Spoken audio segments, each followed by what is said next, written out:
Who's hungry?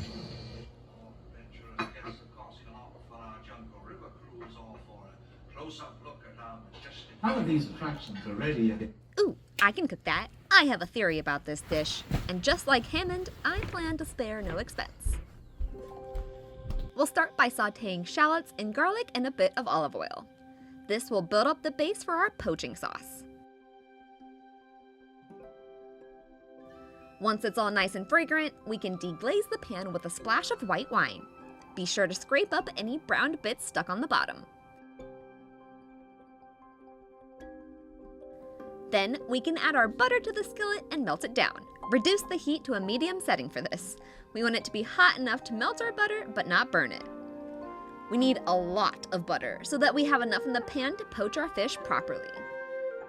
It should be simmering lightly, but not browning when it's ready for poaching. We'll add our fillets and season with salt and pepper before we start the poaching process. In real life, Chilean sea bass doesn't actually exist, but is rather a clever rebranding of the Patagonian toothfish, which at the time was an inexpensive fish found off the coast of South America. It's because of the movie that the fish is now so expensive.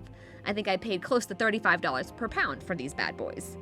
In the 90s, it was actually a cheaper alternative to cod or halibut, which should have been the first clue that something was not quite right about Jurassic Park and how Hammond spared no expense. Anyway, we'll ladle the butter over the fish and flip the fillets once or twice to ensure that they are cooked through. You want the fish to be firm but flake easily, which will take about 3 to 4 minutes per side. Once the fish is cooked through, we'll set it aside to build up our rich lemon butter sauce.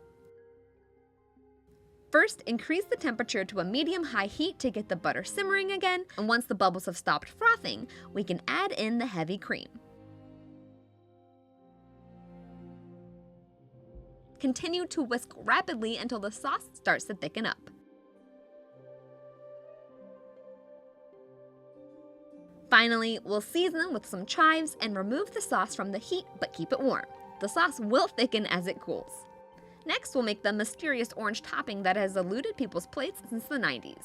After researching, I came to the conclusion that this topping was most likely sweet potato, mostly because these would have been a hard vegetable to find in the United States in the 90s, but not in South America near Jurassic Park, where the island is supposedly set. While butternut squash and carrots were also very popular in the late 80s and 90s, it was likely that Hammond was sparing the expense of importing butternut squash and instead sourcing what would have been incredibly cheap alternatives that are perceived to be exotic. Sweet potatoes aren't even as nutritious as carrots, so he even cut costs there. For my sweet potatoes, I simply cut them with a veggie spiralizer, then soaked them in cold water until the starches were released.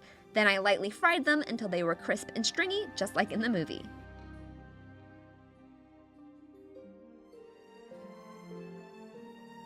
Finally, we can plate it all up with some fresh steamed green beans and biquinho peppers. These peppers are native to Brazil and therefore would have likely been native to Isla Nublar as well, and probably a cheaper alternative to importing something else like cherry tomatoes. Regardless that this dish is actually a facade in and of itself, it goes to prove that Hammond didn't actually know what the heck he was doing. But fortunately for Hammond, with a rich and creamy butter sauce and the sweet and crispy potatoes that pair perfectly with the tender fish fillets, this dish is actually downright delicious. What fictional feast should I make next? Let me know in the comments below. If you liked this recipe, don't forget to flip that sub button and ring the dinner bell so you can be notified of my latest recipes and foodie adventures that I post every week. Do you ever get hungry? You can find this recipe and many more with ingredient amounts and step-by-step instructions over on thestarvingchefblog.com. I hope you all enjoyed, and I'll talk to you soon.